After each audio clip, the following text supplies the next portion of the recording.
चीज़ से ठीक नहीं होते और उन्हें छोड़ दिया जाता है कैथेटर लगा के या एडल्ट डायपर के साथ में कि अब उन्हें हर वक्त एक डायपर पहनना होगा। उन्हें छींकने या खांसने से अपने आप यूरिन कपड़ों में निकल गया, कपड़े गंदे हो गए। इससे बहुत शर्मिंदगी उठानी पड़ती है और ये आपके कॉन्फिडेंस लेवल को कम करता है। बहुत सी औरतें इसके बाद घर से बाहर निकलना ही बंद कर देती हैं कि इससे मेरे कपड़े खराब हो जाएंगे।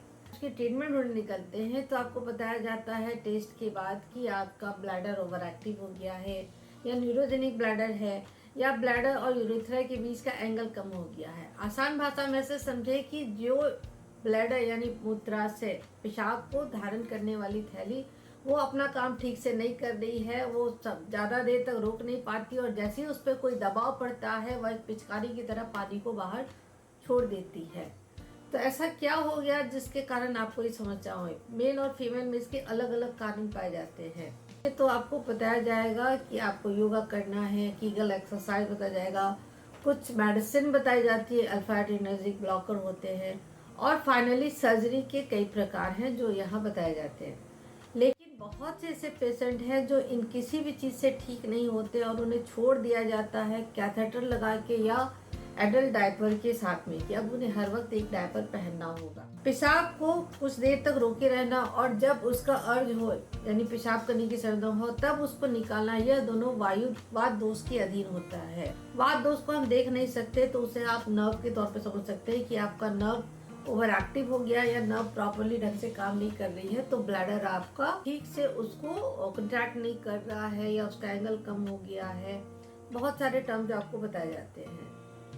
यहाँ आप एज ए पेशेंट इतना समझ लें कि अगर आपके ब्लैडर यानी पेशाब की थैली, आपके यूट्रस यानी गर्भाशय और आपका रेक्टम यानी मलाशय, इन तीनों में कोई भी बीमारी हो तो आपको इस तरह की यूरिन लीकेज की समस्या हो सकती है। क्या कॉमन मिलता है?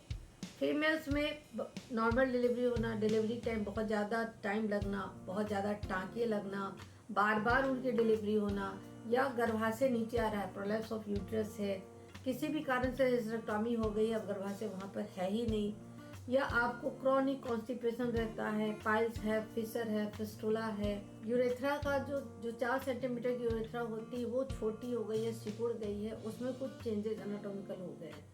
इन सब पे जब मैं आयुर्वेदिक अपनी दवाइयों से काम करती हूँ और ब्लैडर को ठीक करने के लिए यहाँ मस्ती चिकित्सा का यूज होता है और उसको बल देने के लिए समान से समान यानी मांस धातु को बल देने की चिकित्सा की जाती है, जिसमें मूंग की दाल और मटन का सूप यूज होता है।